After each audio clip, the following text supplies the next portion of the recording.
Hi ಎಲ್ರಿಗೂ ನಮಸ್ತೆ. First time ನನ್ನ ವಿಡಿಯೋನ ನೋಡ್ತಾ ಇದ್ದರೆ ದಯವಿಟ್ಟು ಸಬ್ಸ್ಕ್ರೈಬ್ ಮಾಡ್ಕೊಳ್ಳಿ. ನಾನಿವಾಗ ಇರೋದು ಕುಂಭಕೋಣಂನಿಂದ ಸ್ವಲ್ಪ ದೂರದಲ್ಲೇ ಇರೋ ಅಂಥ ಧಾರಾಸುರಂನಲ್ಲಿದ್ದೀನಿ. ಧಾರಾಸುರಂನಲ್ಲಿ ಏನಿದೆ ಅಂತ ಅಂದರೆ ಐರಾವತೇಶ್ವರ ದೇವಸ್ಥಾನ ಇದೆ. ಇದೇನು ನೋಡ್ತಾ ಇದ್ದೀರಾ, ಇದೇ ಐರಾವತೇಶ್ವರ ದೇವಸ್ಥಾನ. 12ನೇ ಶತಮಾನದಲ್ಲಿ ಚೋಳ ರಾಜನಾದ ರಾಜರಾಜ ಚೋಳ ದ್ವಿತೀಯ ಇದನ್ನು ಕಟ್ಟಿಸ್ತಾರೆ.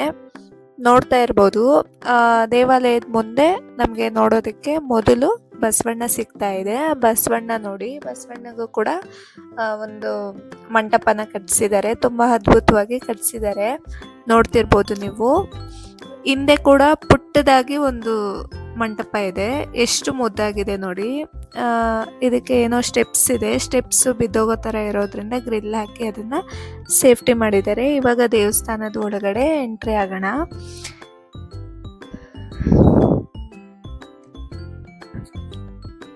ನಮಗೆ ಪುರಾತನವಾದ ಒಂದು ದೇವಸ್ಥಾನಗಳನ್ನ ನೋಡೋದೇ ಒಂದು ಅದ್ಭುತ ಅಂತ ಹೇಳ್ಬೋದು. ಯಾಕೆಂದರೆ ಅವರು ಕಲ್ಲಲ್ಲಿ ಎಷ್ಟು ಅದ್ಭುತವಾಗಿ ಕೆತ್ತನೆಗಳನ್ನ ಮಾಡಿರ್ತಾರೆ. ಎಷ್ಟು ದಿನಗಳೇ ಹಿಡ್ದಿರುತ್ತೆ, ವರ್ಷಗಳೇ ಹಿಡ್ದಿರುತ್ತೆ ಅವರಿಗೆ ಈ ಕೆತ್ತನೆಗಳನ್ನ ಈ ರೀತಿಯಾಗಿ ಇಷ್ಟು ಅದ್ಭುತವಾಗಿ ಕೆತ್ತೋದಕ್ಕೆ ತುಂಬಾ ಟೈಮ್ ತಗೊಂಡಿರ್ತಾರೆ.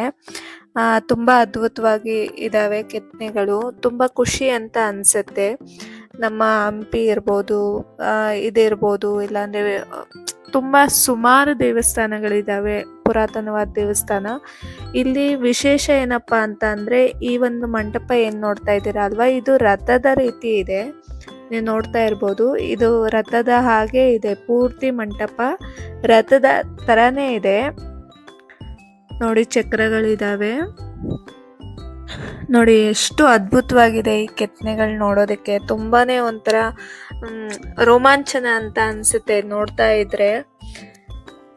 ಹೇಗಪ್ಪ ಕೆತ್ತಿರ್ತಾರೆ, ಎಷ್ಟು ವರ್ಷಗಳು ಟೈಮ್ ತಗೊಂಡಿರ್ತಾರೆ, ಎಷ್ಟು ಚೆನ್ನಾಗಿರುತ್ತೆ ಡಿಸೈನ್ಸ್. ಅದನ್ನು ಕಲ್ಲಲ್ಲಿ ಕೆತ್ತಬೇಕು ಅಂತಂದರೆ ಅದು ಸುಮ್ಮನೆ ಅಲ್ಲ, ನಿಜವಾಗ್ಲೂ. ತುಂಬ ನನಗಂತೂ ಈ ಥರದ ದೇವಾಲಯಗಳನ್ನ ನೋಡ್ಬೇಕಂದ್ರೆ ತುಂಬ ಖುಷಿ ಆಗುತ್ತೆ ನನಗಂತೂ. ಕಲ್ಲಲ್ಲಿ ಈ ರೀತಿಯಾಗಿ ಕೆತ್ತಿರ್ತಾರೆ ಅಲ್ವಾ, ತುಂಬ ಖುಷಿ ಅನಿಸುತ್ತೆ. ತುಂಬ ಬಿಸಿಲಿದೆ, ನಿಜವಾಗ್ಲೂ ಕಾಲೆಲ್ಲ ತುಂಬ ಸುಡ್ತಾ ಇದೆ ನನಗಂತೂ. ನೋಡಿ ಎಷ್ಟು ಅದ್ಭುತವಾಗಿದೆ ದೇವಸ್ಥಾನ.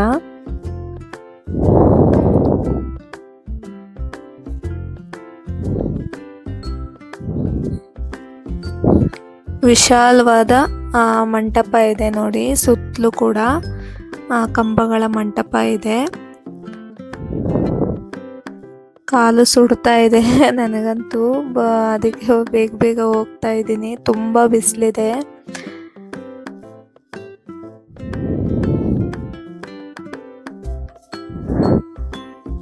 ನಾವು ಪುರಾತನವಾದ ದೇವಸ್ಥಾನನ ಏನಕ್ಕೆ ನೋಡಬೇಕು ಅಂತ ಅಂದರೆ, ಅಟ್ಲೀಸ್ಟ್ ನಾವು ಅವರು ಅಷ್ಟೊಂದು ಶ್ರಮಪಟ್ಟು ಅದನ್ನು ಕೆತ್ತನೆ ಮಾಡಿರ್ತಾರೆ ಅಲ್ವಾ, ಅದಕ್ಕೆ ನಾವು ಬೆಲೆ ಕೊಡೋದೇ ನಾವು ಇವಾಗ ಅದನ್ನು ನೋಡಿ ಅಟ್ಲೀಸ್ಟ್ ಖುಷಿ ಪಡ್ತೀವಿ ಅಲ್ವಾ. ಅದೇ ಅವರಿಗೆ ಒಂದು ಸಂತೋಷ, ಇಲ್ಲ ಅವ್ರಿಗೆ ಕೊಡೋ ಅಂಥ ಒಂದು ಗೌರವ ಅಂತ ಹೇಳ್ಬೋದು ಅಲ್ವಾ. ಏಕೆಂದರೆ ನಾವು ಅವ್ರಿಗೆ ಏನು ಕೊಡೋದಕ್ಕಾಗೋದಿಲ್ಲ, ಏಕೆಂದರೆ ಅವರು ಇಲ್ಲ ಇವಾಗ. ಬಟ್ ಆದರೆ ಅದನ್ನು ನೋಡಿ ಖುಷಿ ಪಡ್ತೀವಿ ಅಲ್ವಾ, ಆ ಖುಷಿನೇ ಅವರಿಗೆ ಅವರ ಶ್ರಮಕ್ಕೆ ಕೊಡುವಂಥ ರೆಸ್ಪೆಕ್ಟ್ ಅಂತ ನನಗನ್ಸುತ್ತೆ. ಏಕೆಂದರೆ ಈಗಿನ ಕಾಲದಲ್ಲಿ ದುಡ್ಡಿಗೋಸ್ಕರನೇ ದೇವಸ್ಥಾನಗಳು ನಿರ್ಮಾಣ ಆಗ್ತಾ ಇರೋದನ್ನು, ಆಗಿರೋದನ್ನು ನಾವು ನೋಡ್ತೀವಿ. ಬಟ್ ಆದರೆ ಆಗಿನ ಕಾಲದಲ್ಲಿ ಯಾವುದೇ ಒಂದು ಎಕ್ಸ್ಪೆಕ್ಟೇಷನ್ಸ್ ಇಲ್ಲದೇ ಈ ರೀತಿಯಾಗಿ ಒಂದು ಒಳ್ಳೊಳ್ಳೆ ಕೆತ್ತನೆಗಳನ್ನ, ಶಿಲ್ಪಕಲೆಗಳನ್ನ ಕೆತ್ತಿದ್ದಾರೆ. ಅದಕ್ಕೆ ನಾವು ರೆಸ್ಪೆಕ್ಟ್ ಕೊಡಬೇಕು ಅಂತ ಅಂದರೆ, ಇವಾಗ ನಾವು ಈ ದೇವಸ್ಥಾನಗಳನ್ನ ನೋಡೋದ್ರಿಂದನೇ, ಅದನ್ನು ನೋಡಿ ಅದನ್ನು ಹೊಗಳೋದ್ರಿಂದ ಇರ್ಬೋದು, ಅಟ್ಲೀಸ್ಟ್ ಅದನ್ನು ನೋಡಿ ಖುಷಿ ಪಡ್ತೀವಿ ಅಲ್ವಾ. ಖುಷಿನೇ ಅವ್ರಿಗೆ ಕೊಡೋ ರೆಸ್ಪೆಕ್ಟು ಅಂತ ಅನಿಸುತ್ತೆ. ಯಾಕಂದರೆ ಬೇರೆ ಏನೋ ಅವರು ಕೇಳಿಲ್ಲ, ಇಲ್ಲ ಏನೂ ಸಿಕ್ಕಿಲ್ಲ ಅವರಿಗೆ. ಪುರಾತನ ದೇವಾಲಯಗಳನ್ನ ನಾವು ನೋಡಿ ಅವರಿಗೆ ಈ ರೀತಿಯಾಗಿ ದೇವಸ್ಥಾನನ ನೋಡಿ ಹೊಗಳಿ ಖುಷಿ ಪಡೋದ್ರಿಂದ ಅವರಿಗೊಂದು ರೆಸ್ಪೆಕ್ಟ್ ಸಿಗುತ್ತೆ ಅಂತ ನನಗನ್ಸುತ್ತೆ. ನೋಡಿ ಎಷ್ಟು ಚಿಕ್ಕದಾಗಿ ಒಂದು ಶಿಲ್ಪಕಲೆಗಳಿದೆ ಇಲ್ಲಿ ನೋಡಿ. ಒಂದು ಮೆಹಂದಿ ಡಿಸೈನ್ ನಾವು ಬಿಡ್ತೀವಲ್ವಾ, ಆ ರೀತಿಯಾಗಿ ಅಷ್ಟು ಚಿಕ್ಕದಾಗಿ ಕೆತ್ತನೆಗಳನ್ನ ಮಾಡಿದ್ದಾರೆ. ಅಷ್ಟು ಅದ್ಭುತ ಅಲ್ವಾ? ಎಷ್ಟು ಹೇಗೆ ಅವ್ರಿಗೆ ಅಷ್ಟು ಡಿಸೈನ್ಸು ಎಲ್ಲ ಆವಾಗಲೇ ಅವರಿಗೆ ಅಷ್ಟೊಂದು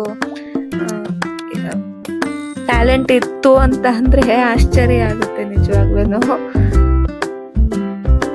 ನಾವು ಒಂದು ಮೆಹಂದಿ ಡಿಸೈನ್ ಬಿಡೋದಕ್ಕೆ ಅದು ಕೈಯಲ್ಲಿ ಒಂದು ಪೆನ್ನು ಇನ್ನೊಂದು ಇಟ್ಕೊಂಡು ಬಿಡೋದಕ್ಕೇನೆ ಎಷ್ಟು ಕಷ್ಟ ಆಗುತ್ತೆ. ಬಟ್ ಆದರೆ ಅವರು ಕಲ್ಲಲ್ಲಿ ಆ ಉಳಿನಲ್ಲಿ ಕಲ್ ಮೇಲೆ ಕೆತ್ತೋದು ಅಂತ ಅಂದ್ರೆ ಅಷ್ಟು ಸಣ್ಣ ಸಣ್ಣ ಡಿಸೈನ್ಸ್ಗಳನ್ನ ಕೆತ್ತಬೇಕು ಅಂದ್ರೆ ಎಷ್ಟು ಕಷ್ಟ ಇರುತ್ತೆ, ಎಷ್ಟು ಅವ್ರ ಟ್ಯಾಲೆಂಟ್ ಇದ್ರು ಅನ್ನೋದು ಈ ರೀತಿ ಗೊತ್ತಾಗುತ್ತೆ ನಮ್ಗೆ. ಇದನ್ನ ನೋಡೋದ್ರಿಂದ ಗೊತ್ತಾಗುತ್ತೆ ಎಷ್ಟು ಟ್ಯಾಲೆಂಟೆಡ್ ಇದ್ರು ಅವರೆಲ್ಲರೂ ಅಂತ ಹೇಳ್ಬಿಟ್ಟು.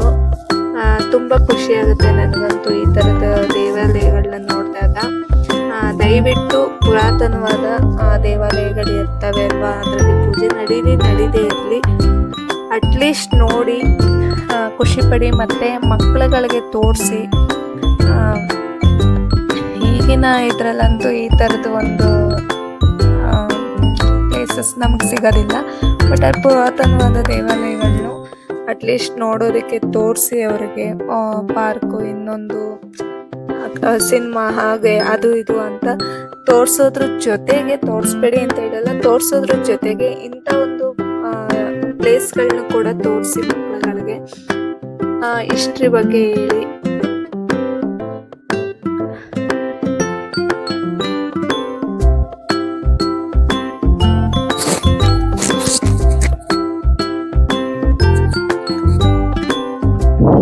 ಫಸ್ಟ್ ಟೈಮ್ ನನ್ನ ವಿಡಿಯೋನ ನೋಡ್ತಾ ಇದ್ದೆ, ದಯವಿಟ್ಟು ಸಬ್ಸ್ಕ್ರೈಬ್ ಮಾಡ್ಕೊಳ್ಳಿ.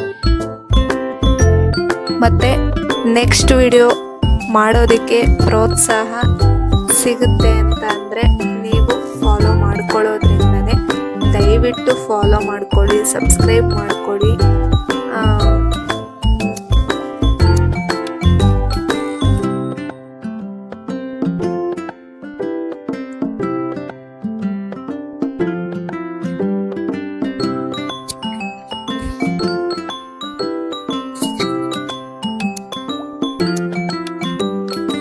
ಇನ್ನೂ ತುಂಬ ಪುರಾತನ ದೇವಾಲಯಗಳಾಗಿರ್ಬೋದು, ಇಲ್ಲಾಂದರೆ ಯಾವುದೇ ಫೇಮಸ್ ದೇವಾಲಯಗಳಾಗಿರ್ಬೋದು, ಇನ್ನು ತುಂಬ ಪ್ಲೇಸಸ್ಗಳನ್ನ ಕವರ್ ಮಾಡ್ತಾ ಇರ್ತೀನಿ.